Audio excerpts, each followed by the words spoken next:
60 वर्ष से ज्यादा उम्र के हर महिला पुरुष को कम से कम 2000 रुपया महीना पेंशन जरूर दिया जाए। देखिए कैसे सब एकदम ध्यान से सुनने को खड़ा है। अपना बच्चा का बात हुआ तो सो रहा था।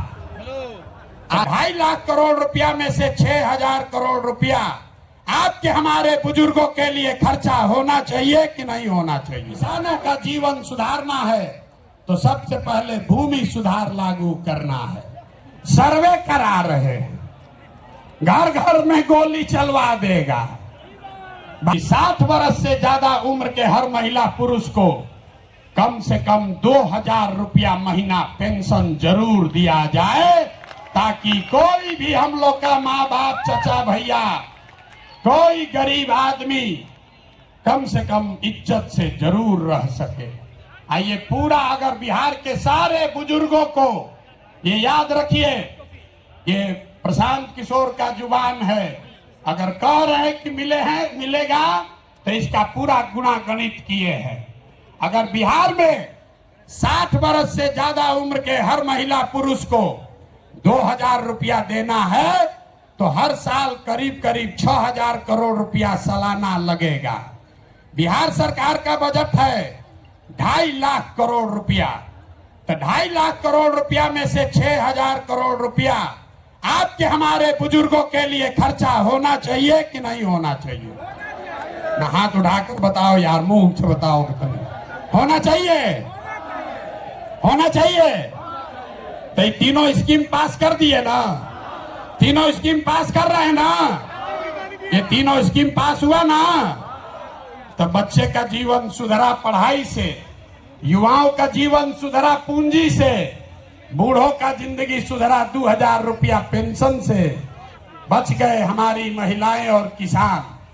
यहाँ का किसान बहुत परेशान है। और नीतीश कुमार आजकल एक नया रोग छोड़ रहे हैं, सर्वे करा रहे हैं, घर घर में गोली चलवा देगा।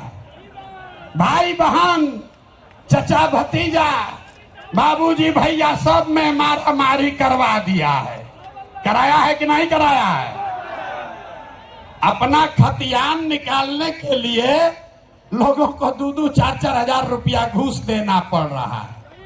और एक सीओ और DCLR यहां पर 1 महीना में जब से सर्वे शुरू हुआ है, हमको गांव गांव में लोग बता रहे हैं 50 लाख से 1 करोड़ रुपया लोगों से वसूली हो गया।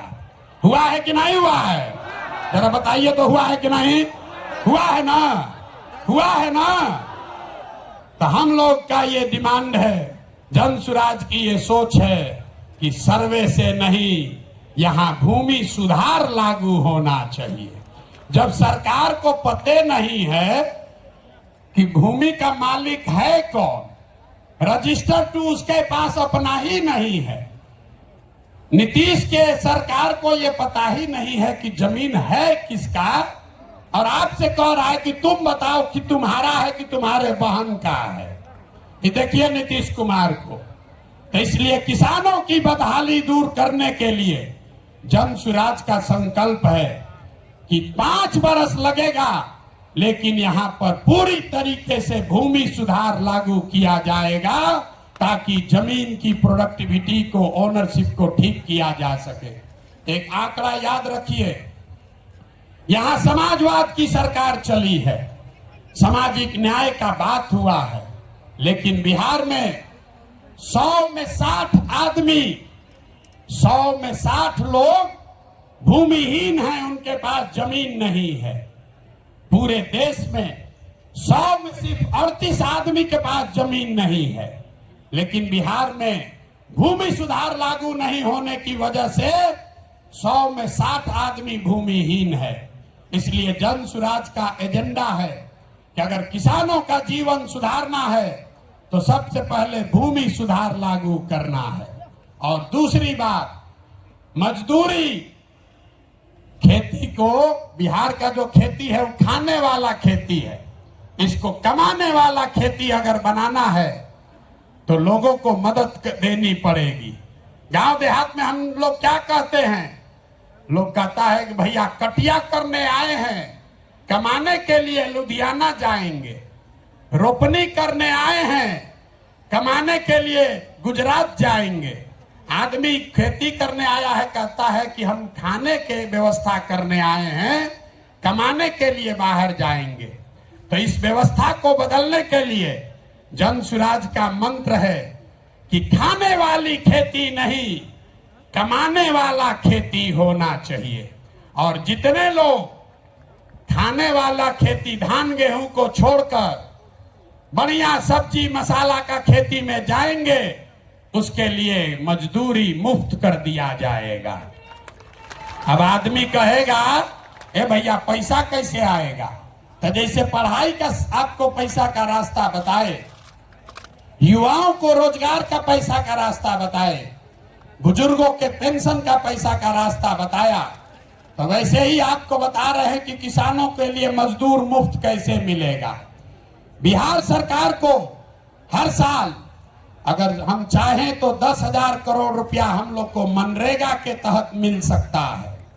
तो अगर मनरेगा के मजदूर को खेती से जोड़ दिया जाए, किसानों को खेती करने के लिए मनरेगा का मजदूर दे दिया जाए, तो बिना 1 रुपया एक्स्ट्रा खर्चा के हर वो किसान जो अपना खेती बेहतर करना चाहता है, उसको मजदूर मुफ्त में मिलेगा और उसके लिए 1 रुपया खर्चा नहीं होगा। नुकसान किसका होगा? जब मनरेगा में 40% पैसा लोग कमा रहे हैं, उनका बड़ा भारी नुकसान होने वाला है। क्योंकि मनरेगा का मजदूर अगर सीधे किसान को मिल जाए तो किसान अपने मजदूर से काम भी कराएगा और उसकी आमदनी भी बढ़ेगी। अब एक अंतिम महिला बच गई। महिलाओं का अगर जीवन सुधारना है, सब महिला हमको गांव-गांव में कही है, भैया हमको रोजी रोजगार करने के लिए कुछ साधन दीजिए। तो हम लोगों ने तय किया कि बैंकों को ये कहा जाएगा कि जो भी महिला लोन लेना चाहती है रोजी रोजगार के लिए, उसको 4% सालाना पर 4%, अभी जो जीविका वाला चल रहा है इसमें 2-2.5% महीना का लगता है, सालाना 30% ब्याज।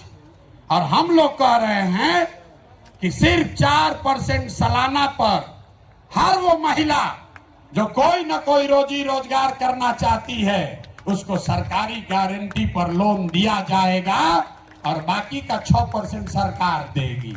होना चाहिए ना भाई? तो एक बार जरा हाथ उठाकर बताइए, 5 एजेंडा पास कर रहे हैं आप? ये 5 एजेंडा पास कर रहे हैं ना? इसको आगे बढ़ाया जाए ना? ये 5 से भला होगा ना बिहार का? तो ये सब हो जाएगा तब ना होगा जब सरकार बनेगा। सरकारें नहीं बनेगा तो खाली भाषणे होगा। तो सरकार बनाने के लिए लोग कहे ये भैया पैदले चलते रहिएगा, पार्टियां न बनवाइए। तो पार्टी बन गया, पार्टी बन गई, लेकिन हमने आपसे वादा किया था कि हम इसके नेता नहीं बनेंगे। नेता तो कोई बिहार का लड़का ही बनेगा, कोई बिहार का बच्चा बनेगा। लोगों ने कहा कि आपके जितना तो कोई काबिल आदमी बिहार में मिलेगा नहीं। हम आपको अभी दिखाते हैं, आपके मंच के सामने यही खड़ा करेंगे कि अब दल बना है और दल का नेतृत्व जिस व्यक्ति को दे रहे हैं, दल का नेतृत्व जिसको दे रहे हैं, कार्यवाहक तो अध्यक्ष जिसको नियुक्त किया जा रहा है, देखिए कैसे सब एकदम ध्यान से सुनने को खड़ा है।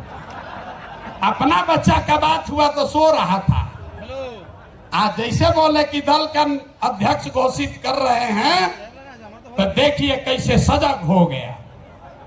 तो जो अभी दल के अध्यक्ष बनेंगे उनका परिचय कराऊं, उससे पहले आपको बता रहा हूं कि ये कार्यवाहक अध्यक्ष हैं। इनका चुनाव मार्च तक फिर से किया जाना है, लेकिन 2 अक्टूबर को हमने आपसे वादा किया था कि दलित समाज का, हमने नहीं कहा था, हमारे सारे साथियों ने कहा था कि दलित समाज का कोई व्यक्ति दलित समाज का कोई व्यक्ति इस दल का नेता बनेगा। इसलिए